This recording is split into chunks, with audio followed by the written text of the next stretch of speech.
All right, let's talk about how to get the absolute most out of your AP World History review. If you're here, you're looking for a strategy, and that's exactly what we're going to build. This will be your guide to using the World History Modern Notebook to really sharpen your skills and your content knowledge. So here's our game plan. First up, we'll frame what this course refresher is all about. Then, and this is crucial, we'll dive into what it really means to think like a historian. After that, we'll dissect the exam itself so you know exactly what you're facing. And finally, we'll wrap up with a clear, step-by-step strategy for using this notebook. Okay, so let's jump right in. Before you start any review, you have to know the lay of the land. What's the purpose and what's the scope? And first things first, let's get one thing straight about what this notebook is. It's not a textbook meant to teach you everything from scratch. Think of it more like a gym for your history brain. It's a tool to reinforce what you already know, sharpen your arguments, and connect all the dots from the things you've learned this year. And speaking of connecting the dots, the scope here is, well, it's huge. We're talking about a solid 800 years of human history, stretching across the entire globe. Your job isn't just to know about events from the Mongol Empire to modern globalization, but to understand how they link together. This notebook is designed to be your map for navigating that complexity. Now, let's pivot to what is, without a doubt, the most critical part of this course. Because your success isn't just about what you can remember, it's about what you can do with that knowledge. We have to move way beyond memorization. So, what does that actually mean, to think historically? Well, I can tell you it is not about winning a trivia night. It's not a game of who can recall the most names and dates. It's about developing a powerful set of analytical lenses that let you look at the past and interpret it in a sophisticated way. This right here, this is your historian's toolkit. These are the actual skills you need to master. Can you look at a primary source and figure out its perspective, its purpose, its bias? Can you build a solid argument and back it up with evidence? It's not just knowing that the Industrial Revolution happened. It's being able to argue how the steam engine caused huge changes in where and how people lived. These skills are the whole ballgame. And that really is the fundamental shift you have to make. Every single fact, person, or event you review is potential ammunition. It's evidence. Your goal is to become an architect of historical arguments, not just a warehouse full of historical facts.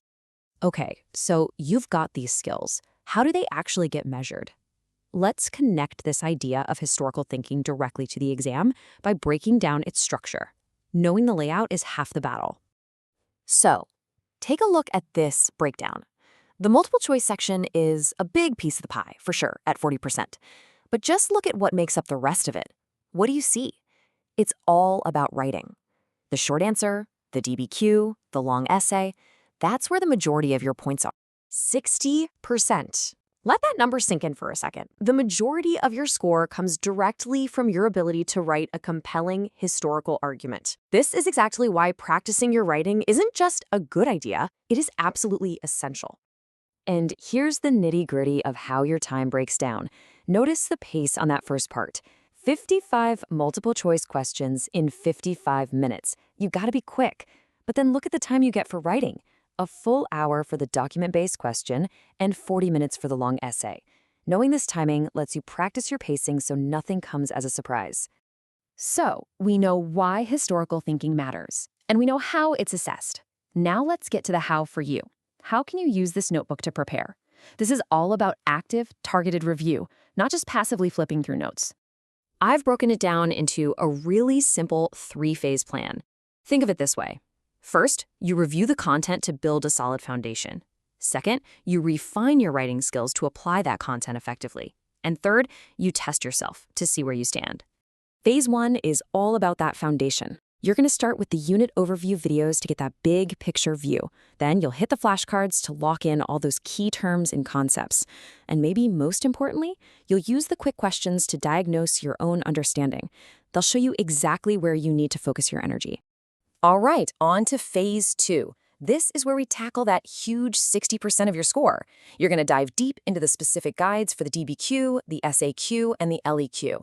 Your goal here is to really internalize what makes a great response, to understand the rubrics, and to see how to structure your arguments for maximum impact. And finally, phase 3. It's dress rehearsal time. You'll take the multiple choice practice exam to get a feel for the pacing and the style of the questions. Then you can get even more practice by working through the stimulus-based context questions. This is where you put it all together under pressure. And here's a pro tip. Seriously, do not sleep on this feature. This isn't just about reviewing, it's about learning. If you're stuck on a tricky concept, like, I don't know, the nuances of mercantilism, use the chat feature. You can ask super specific questions and get clear, accurate answers. It's like having a personal tutor on call 24/7. So there you have it. You've got the structure, you've got the strategy, and you've got the tools right here in front of you. The only thing left to do is to dive in and get started. So let's start thinking like a historian right now. Stop asking, what do I need to memorize? And start asking better questions.